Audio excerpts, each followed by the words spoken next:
everybody, welcome back to my channel. If you're new here, welcome. I'm Amber Rose, also known as the Religious Hippie. You can basically follow me on any social media platform and also check out my official website at thereligioushippie.com. Today's topic is going to be about social media and my experience with it, what to be careful of, and the craziness that's happening right now. And I did a live stream about this a couple weeks ago, or maybe it was last week. Maybe it was even yesterday. Who knows when this video comes out? I don't know. It's crazy what's happening on social media fields, so we're going to talk about that. Also, do you like my change of scenery? Because today we're doing it in my car because my room is a disaster. And will stay a disaster probably for a little while yet. So, working on that. But anyways, let's get into today's video. Okay, so first things first, what is social media's intended purpose? So the University of Florida said that the social media's purpose is: social media is an internet-based form of communication. Social media platforms allow users to have conversations, share information, and create web content. On a personal level, social media allows you to communicate with friends and family, learn new things, and develop your interests and be entertained. So if this is the intended purpose for social media, why is it hardly ever used in this way? Well, here's the main thing.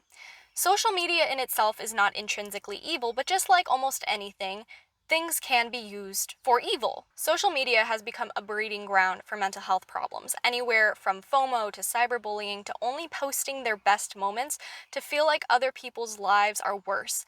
In reality, everybody has a hard life, but those who only post their best moments tend to make other people feel like they need these things in their lives, or they become envious of the people who portray their lives as perfect. And I just want to put out a fair warning to be careful of who you follow on social media. A lot of times the people on those apps, especially models and influencers and things like that, tend to scam themselves and scam their viewers. And we need to be careful of this because some people on social media can lead us to sin. From envy to lust, the list honestly goes on with the amount of ways that social media can cause a person to sin. So it's really important that we're prudent and we're vigilant about who we follow and how often we spend time on social media. St. Thomas Aquinas used to say, "Flee from things that cause you to sin." And so if you're following somebody who makes you feel pathetic because their life seems quote unquote perfect, it's not, believe me, it's not, then maybe it's best to unfollow that person. Or if it's a person you know, maybe mute them, mute their posts and things so you don't have to like unfollow them, but you don't have to see their stuff. And if somebody is leading you to sin on an app, into lust, especially on TikTok, it's everywhere on TikTok, just block the person, or better yet, delete the entire app. After getting permanently banned on TikTok, which was a gift from God, I actually had my eyes opened to how horrible and toxic the app really is, and the damage that it has on younger generations and even millennials and just anybody who's on the app, really. And in fact, TikTok somehow created an entire mental health epidemic in like 2 years. It's actually insane. I bet many of you guys have already forgotten, but remember when the Tide Pod challenge was a huge thing and kids were being sent to the hospital or even died because they tried to eat a Tide Pod? What about the Salt and Ice challenge? Anyone remember that one too?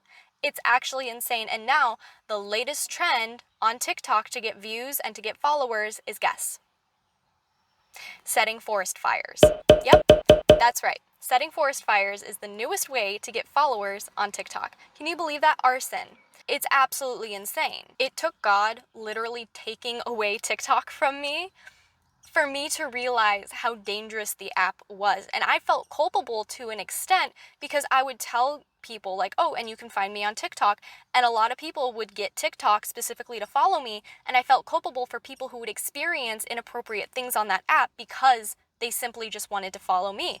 And so the fact that God took it away from me on my birthday, might I add, it was a true sign to me that this was not the app God wanted me to be on. This was not an app to evangelize on. And I did a whole video about it, so I'll link that below if you guys are interested in why I got banned.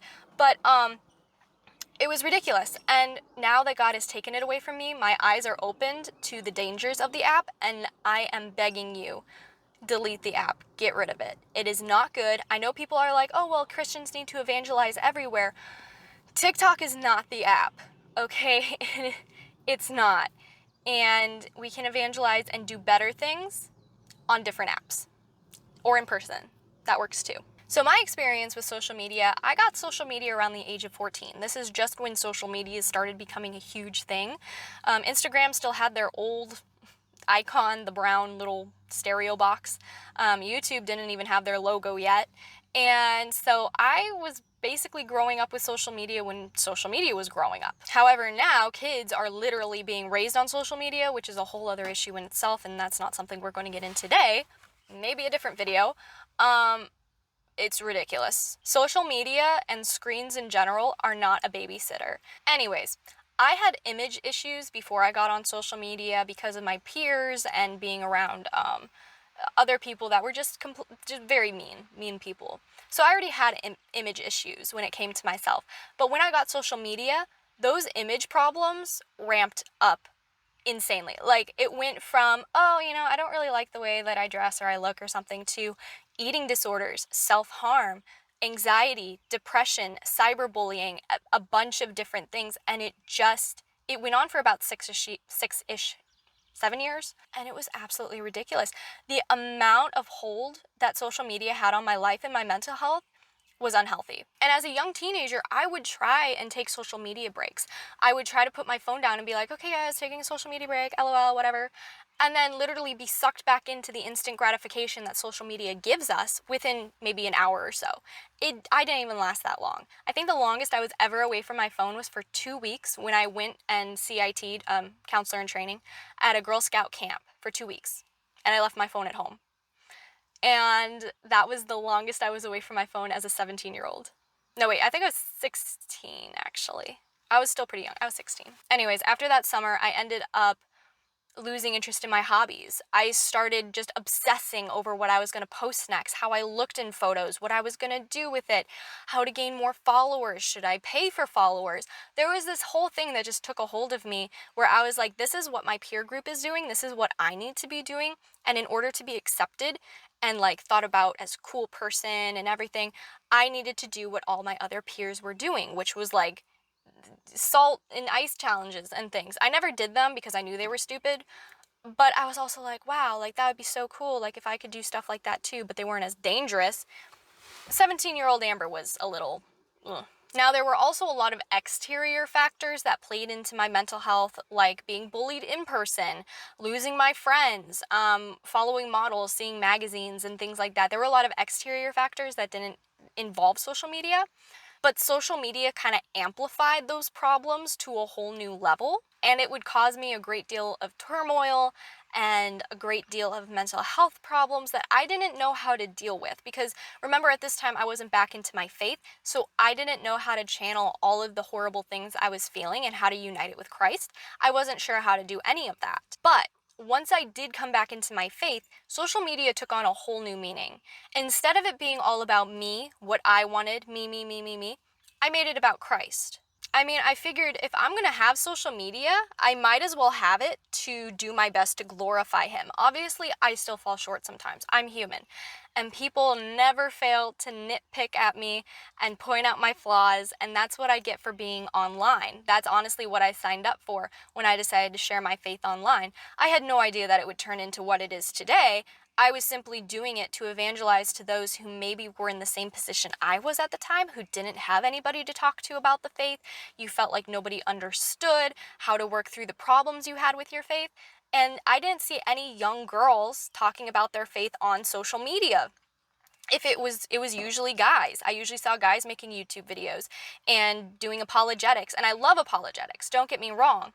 But I really needed personal stories. I needed support, and I didn't find that, and so I decided to become that person for other people if they needed it. But all I can tell you guys is to please limit your social media time. Even though it is one of my jobs and I am on it quite a bit, I still set limits for myself. I only access it from 9 to 5, unless there's something important going on, then that's a little different.